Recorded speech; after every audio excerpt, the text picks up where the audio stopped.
Sa ubos. Kung mag-click ka Kaya din daw, ha. Sige daw. Try daw click daw din ha. Okay. Yeah. Say for example na kay missing sa map. Ibutang ang diha.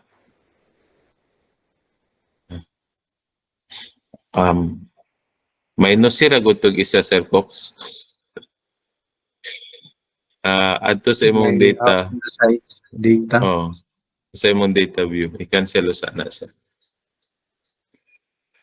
Minus si anang map sa 19. Dito lang sa taas siguro, dali lang. 1903. So that is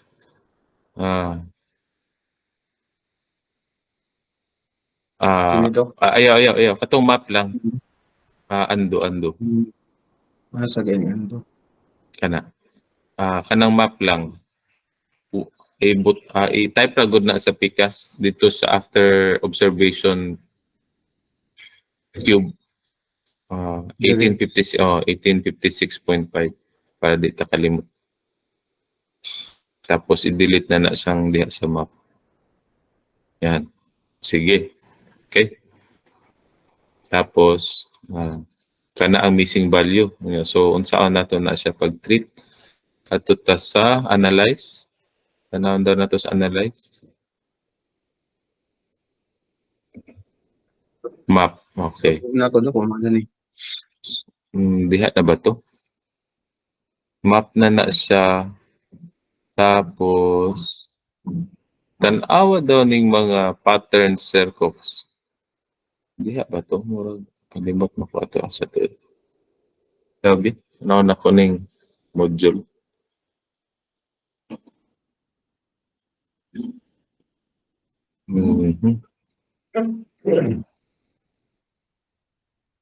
Ay, naas transform dahil Sir Cox, wala sa analyze. Naas transform nga tab. Tapos, live missing din na. Yan. Replace missing values. Yan. Sige. Map. Bantogra, lahi og dagway. So, nakay method din na, makita nimo. Yeah. So, i-drop down na siya nimo. So, kana siya, mamili ka din ha karon kung unsa ang imuhang approach para mo input og mga values dito sa missing data. Kung series mean na siya, meaning to say the entire series from 1901 to 2021, i-mean na niya, mo iyahang ibutang dito sa imuhang kuan, sa imuhang missing value, or sige pa daw Sir Cox katong isa. Mean of nearby points. Pag musulti kag mean of nearby points katong before and after niya, mo to'y iyahang i-mean. Okay? Katong 1903 man to no. So 1902 plus 1904 divided by 2, mo to'y iyahang i-mean. Okay? So kaning linear trend at point kana nako kabalog, linear interpolation, mura na siya o naghimo siya o linear equation tapos i-interpolate lang na niya. Murag mahulog lang gyapon na siya nga mean of nearby points. Tanaw na ko, murag mapareha na sila.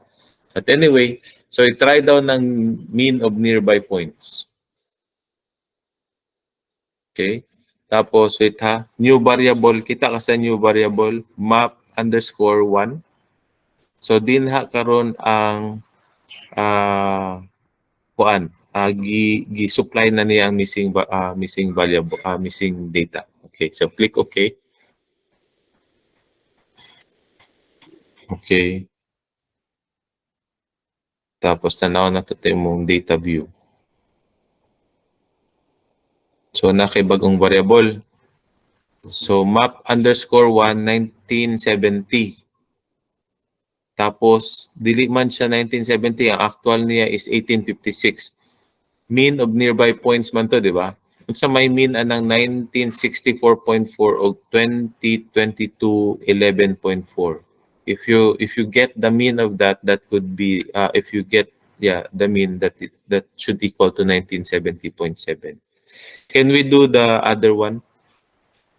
Yung interpolation. Let's see the interpolation. Ito. Oo.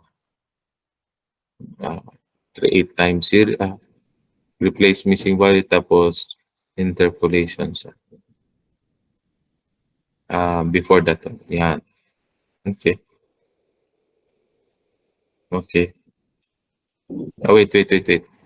Map 1. Unsa na to? Unsa na to? Sige daw. Tanaw daw na tong data view. Basig na automatic. Ayun na. Itanaw sa data view. Sa data view. Basig kambyuhan niya. Sige, usab ta ha. Interpolation ni no? Oo, Dok. Sige. Sige, analyze. Tapos, yeah. Mean of nearby points to. Tapos change nimo ang new variable. Sino Dok? Yeah. No. I-type lang dia. Double click lang to. Di ba to double click? Kana _2. Sa ganyan na siya. SM man na. Series mean naman na siya ron. Pagutangan ni Dok. Ang Series method mean. nimo. Hindi, ang method nimo, i-change nimo sa Mean of nearby points. yan. Yan, okay. Okay, change. I-click as change. Kaya ng map _2 yan, change. Okay? Sige. Click okay. Hindi, okay na. Saan na ka? Nawa na. Yan na. Map _2 change. Okay. MNP, pwede man ta siya na. Sige, okay lang na. Click okay na. It should be 1970 po, no? Kaya interpolation 1970 man. Daily. Okay.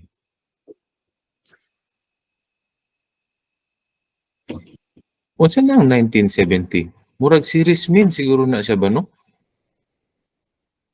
Dili ko sure. But anyway, nailahi-lahing method. So, depende kung unsa ang mo fit sa imuhang data, no? Kung kuan na siya, kung walay trend na siya, it is safer to use the series mean. Pero pag na-trend ang imuhang data, it's not good to use the series mean. Kasi at earlier stage, mubo gyud ang iyahang mga values din na. Kunya mo gamit ka og series mean nga which is higher already. Okay, so ang error nimo would be great on that missing value. So pagka na-trend, you might want to use the mean of nearby points. So naka-specify man dito either 2 points, 3 points, 4 points, and etc. Okay, so ana siya. So yung interpolation, pwede rin siguro tingnan lang natin kung yung performance niya. Yung performance will be measured in terms of error, di ba?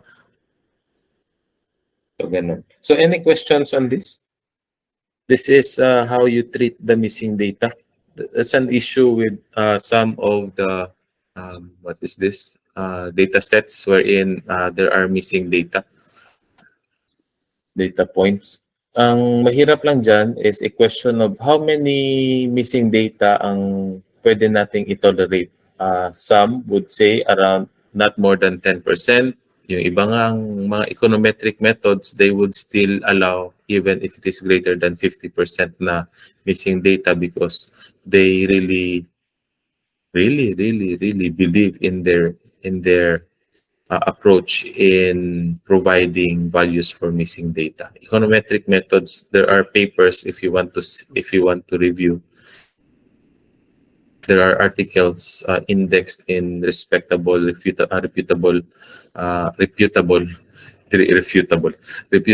journals na wapo ilahang technique in providing values for missing data. Okay? So even 60% na missing data, they can do that one. The reliability of the model is still good. Sabi nila. Okay? So, but for safety purposes, not more than or for more conservative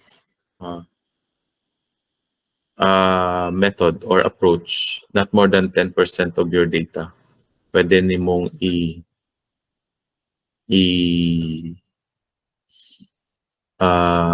what is this? Kaning i-interpolate or extrapolate or yung ganun na method of missing data analysis, missing data treatment. Okay, so much for that missing data aspect. Let us proceed with what's the next one? Stationarity na ba ta? Stop sharing na ko, Doc. Kapoy na Sir Cox. Last na Sir Cox, stationarity. Asa man ng stationarity nato nga kuan.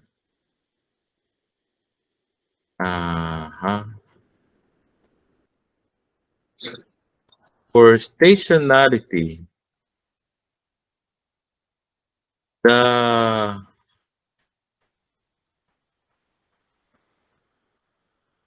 graph that we would like to see is a stationary graph. Okay, so I would like, what is this? Let us graph the unstandardized residual against your sales. Let's see if it is stationary or not. So, tanaw na to. Last na ni Sir Cox, ay kabala ka. Okay na, Doc. Sige, sige. Graph ta, asa man ta sa analyze siguro ta? Or sa graph? Diya, sa graph. Wait lang. Wala man data value on unstandardized residual, no? Dito na siya sa last ni mo nga regression. Sige daw.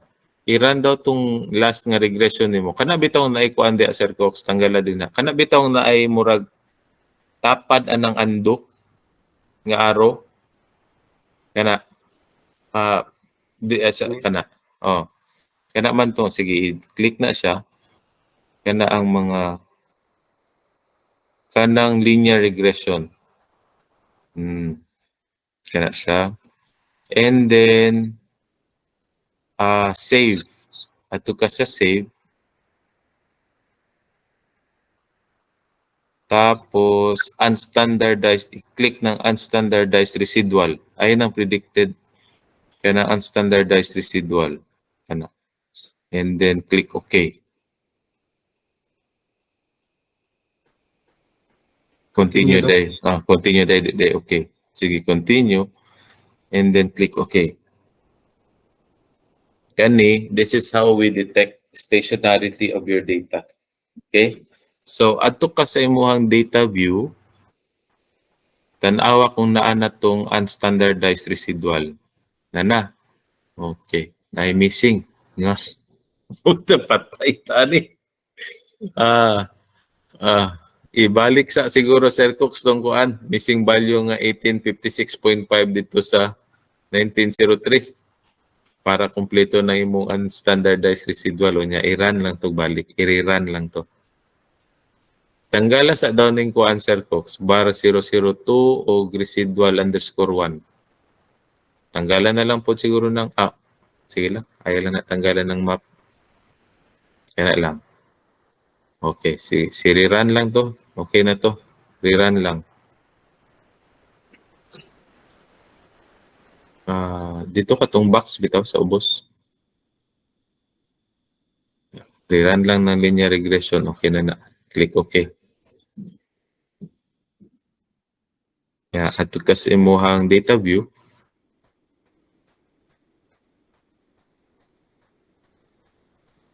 Okay, so wala kay missing value.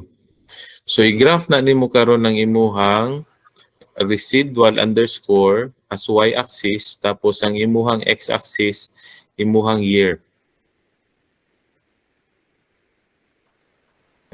Imuhang year. So graph ka, adukas graph, xy lang siguro itong gamiton. Legacy dialog, sige chart builder. Pwede raman na. Chart builder. Ang y-axis, sige, pamili sa og line. Atong gamiton line. Kanang black.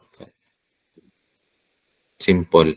Tapos, drag the map unstandardized residual.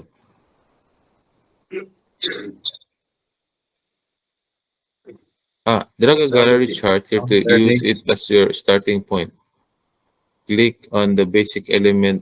Click on the basic element daw. Yan.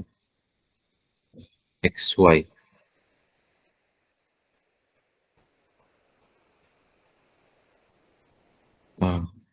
Sige daw, Sir Cox.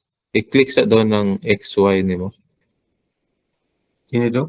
Kana, na-click na nimo. Oo. Tapos, i-click po ng kaning sa choose elements, kaning graph, kaning murag heartbeat, kana. Okay. Sige daw. Pag gihapon. Di na lang sa tadi na, Sir Cox. So, apan ako na na-explore ng dito lang taskuan, legacy dialog box. Graph. Legacy dialog. Diha ang XY. Asa to XY nimo? Ay isa na. As na to XY nga automatic dito.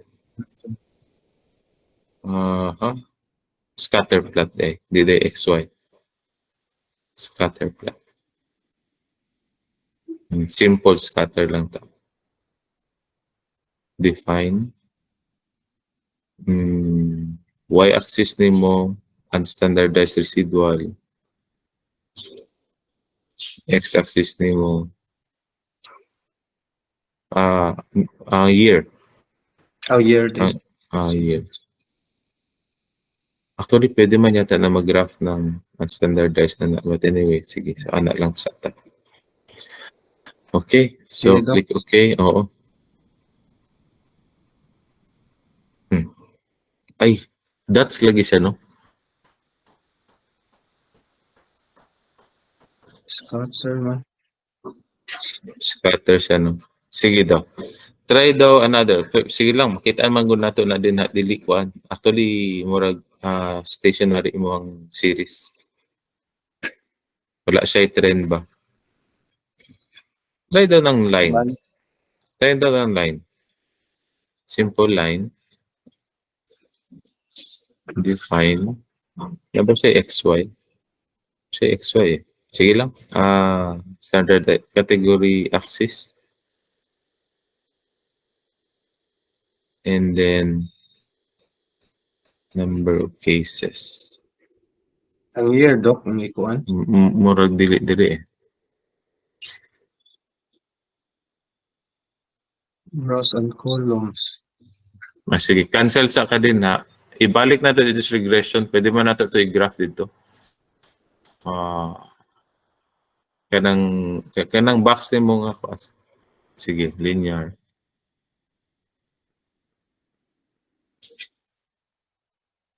Tapos, diha sa plots. Z recede sa y-axis nimo. Then dependent ang x-axis nimo. Today. A dependent variable is the delete. Z recede and let me see ha. Z predicted na lang sa imuhang x-axis.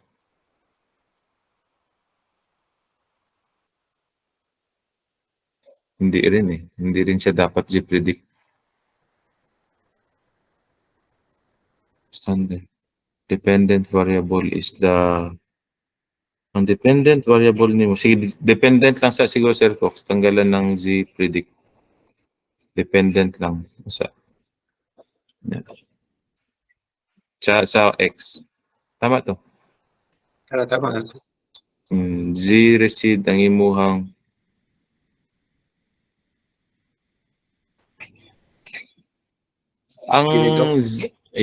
dependent is X. Okay, i-try wait lang ha. Ang Z man good murag standardized na siya eh. No? Diri daw ta sa S receive. Wait lang. Sige, tama na ng Z receive usa. Sige, click continue. Wait. Ang kuan. Sige, click continue. Sige. Sige daw. Okay na, okay na.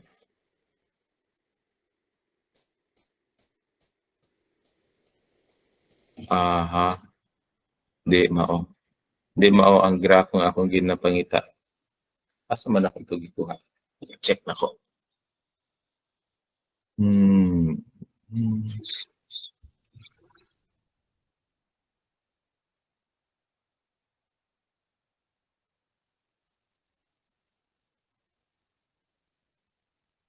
Simple line values. Line values time. Line represents tapos variable. Dirita sa sige. Balik ta sa kuan Sir Cook sa graphs tapos line tapos simple. Values of individual cases di. Sige. Graphs tapos line tapos simple tapos kanang values of individual cases dili summaries kana. Okay. Okay. Yan na siya. Map ang ang standardized ang imuhang kuan. Duha na lagi imuhang unstandardized. 1 o residual 2. Kanang unsa ang 1? Tanaw na ko diri Dok ha. The same lang. Pareha naman sila Dok. Na doble Lagi. siguro. Sige. Ay tama kay nag-run man dito usab. Sige, maski isa lang sa ilaha. Yan. Tama. Diha dapat kana ako na miss ganiya atong values of individual. So mo na siya imong line represents. Tapos variable nimo, category label ibutan lang as variable. Click lang ang variable. Kaning diri sa category labels bitaw kana. Click lang ng variable. So ang ibutang nimo din ha is ang either year or observation. Kining map Dok. Ayaw ng map. Year. Year na lang, year. Oh. Sige. Okay, sige. Click okay. Saita. Asa rin. Okay. Emong okay, nastabunan. Na-click okay. Ayan. Ayan na. Okay. So, ang non-stationary is going to exhibit trend and cycle. Do you see any trend and cycle there sa iyang data? Can you see some cycle or seasonality of the data? Yes Dok, seasonality mo siguro ni. Any other opinion? So can you define seasonality component of the data? For me, it looks stationary. Okay? Looks very stationary. Pwede ba nimo isaka daw Sir Cook sa taas ang kuan? Another katong graph nga naay mga dots. Sige pa, saka pa. Yan. Another test for stationarity is that ang non-stationary man good dili equal ang iyahang errors across time. Dili equal ang iyahang variance. Which means to say, at the earlier year or at the earlier time, gamay pang iyahang error. Then, at a later time, as we move along 2021, magkadako na ang iyahang error. So meaning to say, this distribution, residuals ba yan errors ni sila tanan, from the center, mag-funnel shape na siya, which exhibits heteroskedasticity. So if you observe that graph na nag-funnel shape, you are facing an issue of heteroskedasticity. Okay? So errors are correlated. So that the previous errors are actually influencing the current error. That is your heteroskedasticity. So magiging funnel shape yan siya. So that is also one way of detecting stationarity. Now, in terms of heteroskedasticity, there is this test, what we call as the Bruch-Pagan test. So that is BP test, and which is not present in SPSS. In my SPSS, I do not know with the recent versions of SPSS, basig na anay BP test. Try to see if you have BP test in Jamovie, but I usually, or in JASP, I usually do the BP test in Stata. Okay, so I would export my time series data to Stata and then run the BP test there. Okay, so yung BP test, meron din siyang what do you call this one? Null hypothesis. You have to know the null hypothesis of the BP test. Okay, so that you know what you are rejecting.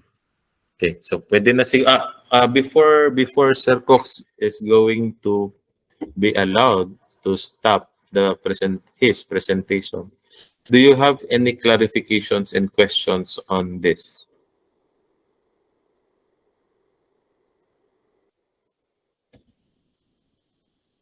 Congratulations, Sir Cox. Round of applause to Sir Kokoy. Everyone. Virtual applause na siya. Thanks, Sir Cox. Pwede na ako mag-stop sharing, Doc. Pwede na, na-stress na siguro Sir Cox ba? Ganiha pa yung taon, hindi na nanghid. Sige. Asan ako? Diri na ko sa layo-layo ang dapit na atong naabtan na human na to. So, Doc, pangutana lang ko to, Doc. Ako clarify. Kato akong data, Doc, dili to siya kuan ka ng cyclical or Murag na siya cycle. seasonal. Murag na Nasa siya cycle. Cycle, kay more than a year man siya, di ba? Na annual ba ka? So, di ba, cubic atong gigamit? So, the rise and fall. So, that is a characteristic of a cyclical variation. Na siya. So, we're done with, ito ang itsura ng ano. Pag may trend ang residual ninyo, meaning to say, there is non-stationary ang data mo. Yan. This, on your y-axis, unstandardized residual. Okay? So, you see the trend here, but you see the graph, it's increasing. That means it has trend. Why? Because stationarity, what's the characteristic of stationary? A stationary process whose conditional or unconditional joint probability distribution does not change when shifted in time or over a course of period, dili get change. How do you arrest or how do you determine that one? You will look at the mean and the variance. So yung mean and variance won't change throughout time. Pag may trend, automatic yung mean ni first 10 years is different from the mean of the next 10 years, which is again different on the mean of the third decade. Diba? So nag-change siya over the course of time. So that means trend means non-stationary. So tanggalin natin siya. That's why in forecasting there are terms like detrending, de-seasonalize. So tinatanggal natin yung trend, tinatanggal natin yung seasonality because we wanted or ang appropriate forecasting technique sa kanya is something that requires your data to have no trend. So, i-trend niya ngayon yun. Okay? So, that is stationarity. So, by the way, you can associate or you can interpret stationarity as kumbaga stability ng iyong time series. If it is not stable, meaning to say prediction is impossible if it is not stable. So to some extent, we need to have certain degree of stability in your data structure so that the model can play and can perform its function as prediction, can perform its prediction na function. So if it is not stable, prediction is impossible or medyo mahirap. So make it stable, and that is basically the concept of making it stationary. Okay? So, ganun siya.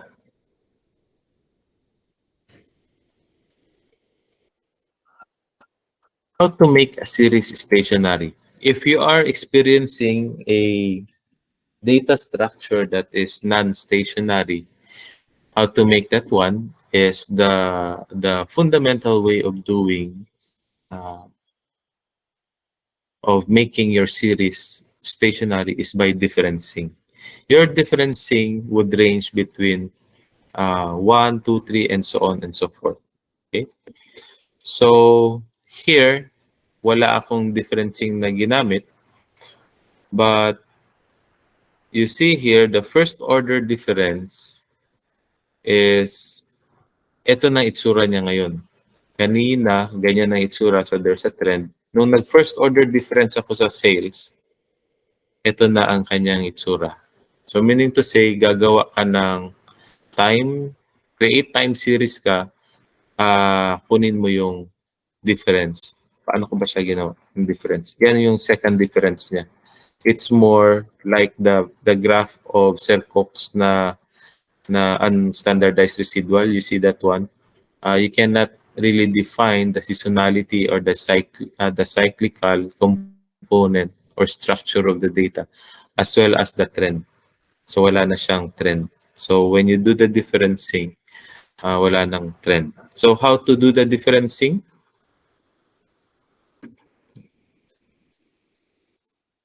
You can do that one in create time series, no? So you can explore on that yourself na lang siguro.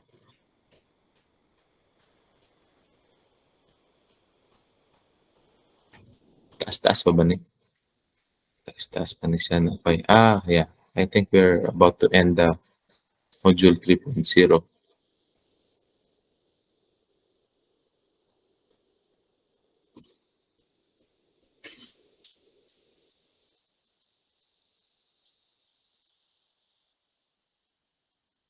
We're about to end the module 3.0.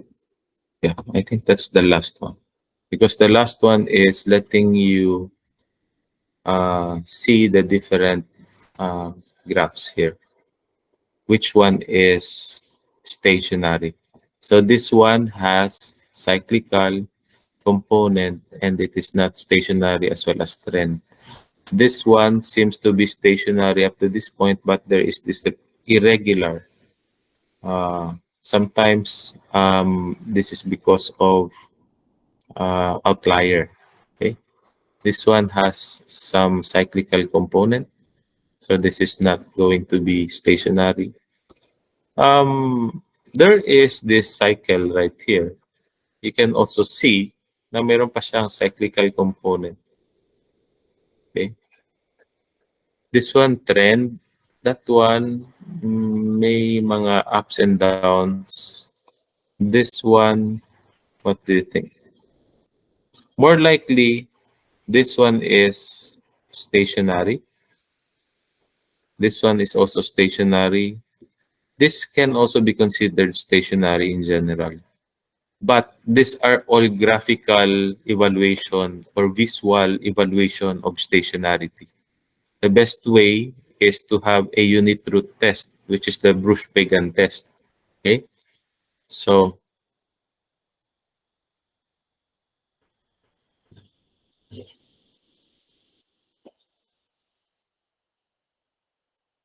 in Stata, I do not know if I can just run that quickly. How do I export na nga ulit dito? Nakalimutan ko na yung mga yan. Data editor. Open. Let me see if I can quickly recall on that one. Desktop. Show. Testing. I have it here, datasets. Oh, set all files. How about the sales? Yeah, sales and files. Parsing command from data. Virtual parsing.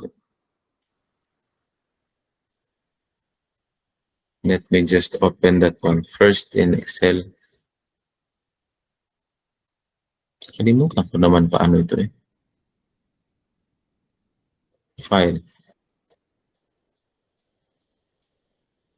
Edit file. Open? No. Let's go to Excel.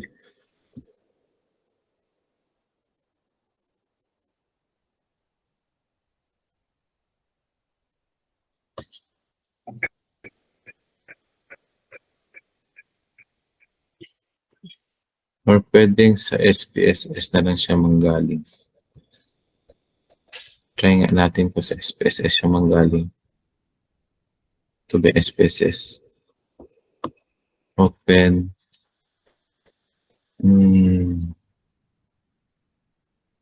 Just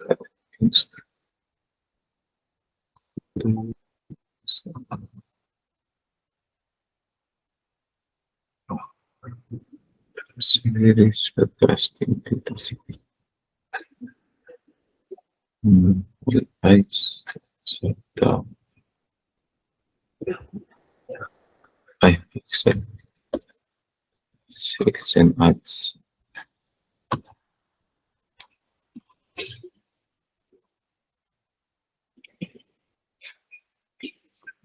And then see if I can just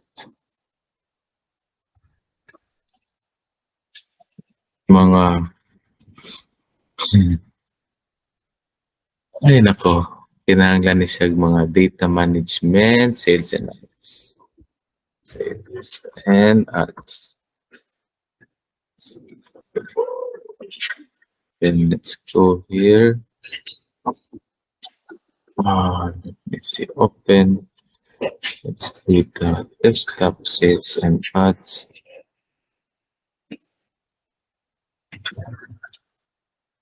Hopefully. Ayaw pa rin. Ayaw pa rin.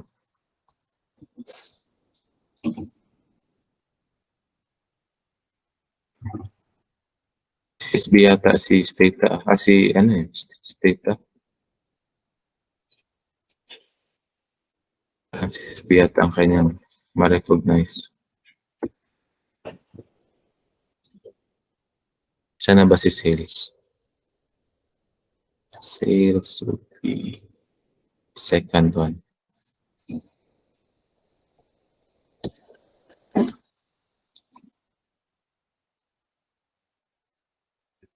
Insert.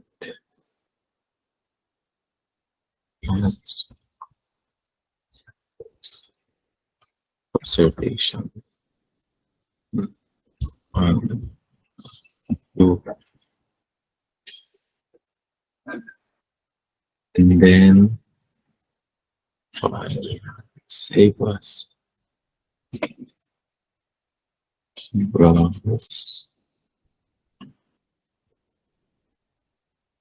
and desktop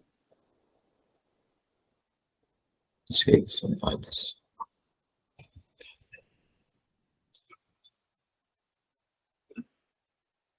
Oops, only that's it. Desktop. Have to make it a CSV.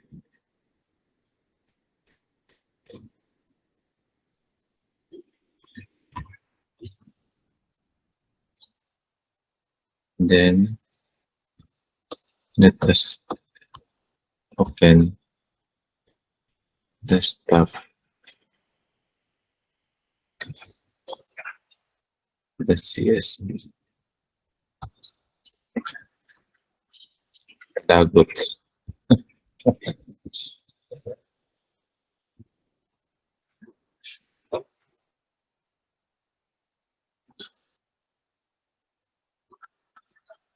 Yeah, copy paste lang dahil yung so we go to command prompt. In the command prompt, let's have the statistics. Let me just run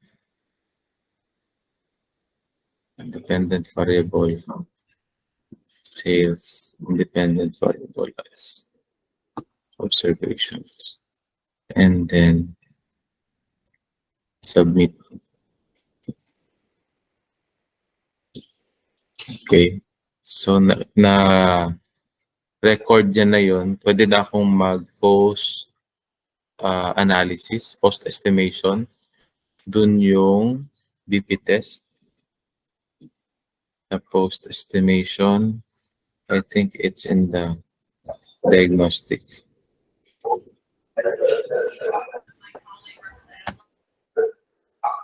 Where's the BP test? Ayan, heteroscedasticity. Test for heteroscedasticity. Then launch, push pay gun, and then click OK.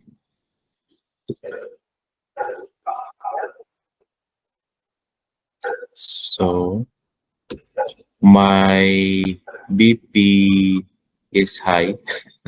My BP by blood pressure is high.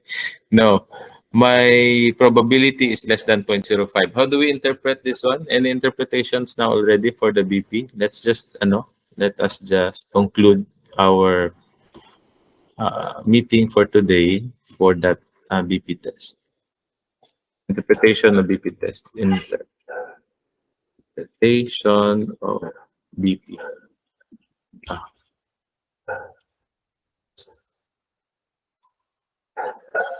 The null hypothesis is rejected for p-values of less than 0.05. What's the null hypothesis for BP?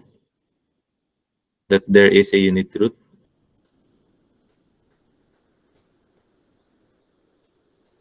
In this case, the null hypothesis is of homoscedasticity, and it would be rejected.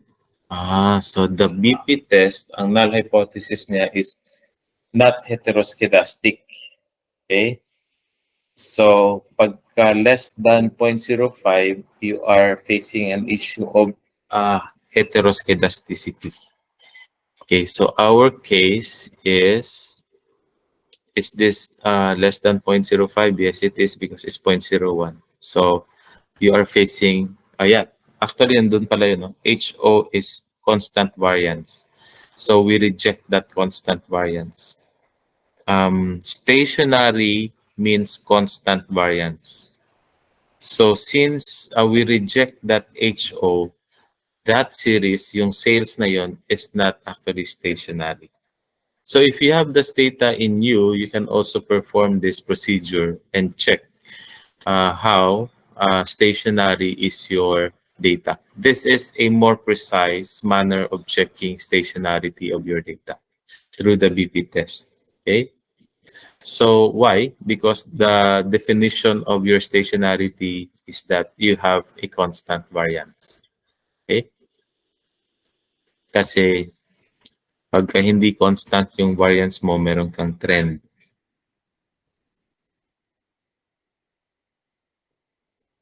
So stationarity, consequently, parameters such as mean and variance also do not change over time. So meaning to say, constant variance siya. That is stationarity. So based on the BP test, it is not actually having a constant variance. We are going to reject that one. So it is non-stationary. Your goal is to make it stationary before you proceed with parametric forecasting techniques. We have certain few more minutes for clarifications. Any clarifications? Doc, Yes, Ma'am Jo, Doc, ikaw na. Doc, Go ahead. katong amo ang data since kuan man siya no kanang si tawagan ni dili normal. Mm-mm. Mo proceed lang mi adtong alternate unsa to? Mga Non-parametric? non-parametric analysis and then i-go na dayon na mo tong kuan. Nga na ba ang idea, Doc? Yung non-parametric techniques for forecasting, I'm not sure about it. Kasi ang assumption ng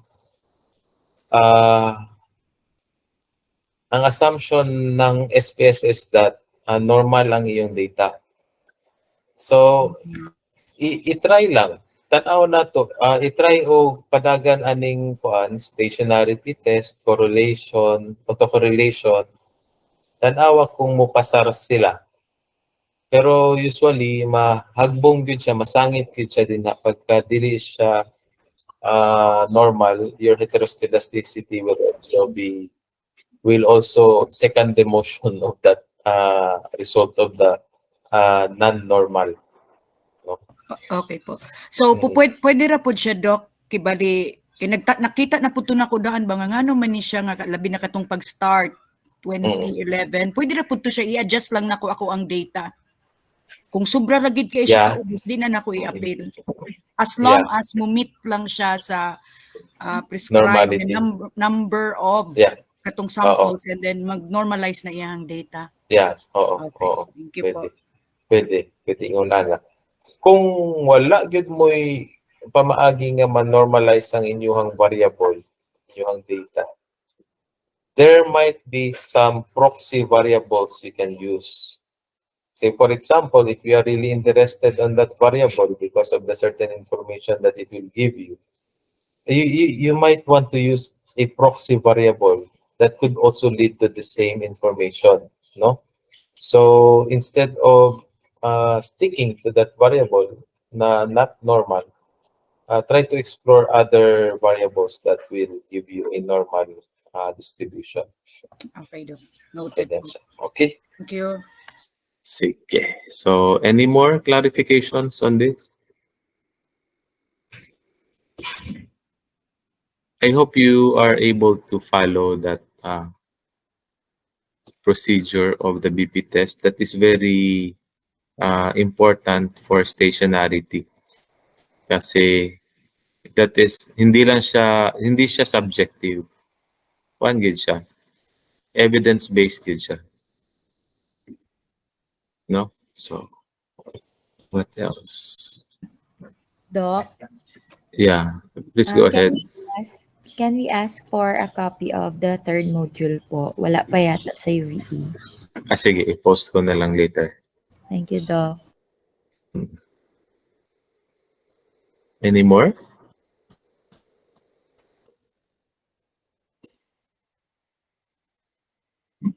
Nadadiri ang stop presenting. Stop presenting? Stop recording. Kasan stop recording diri mo? Wala lagi.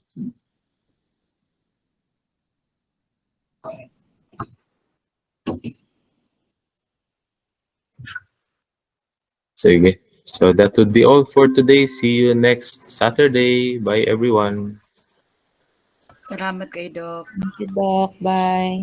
Bye, Doc. Bye. Doc.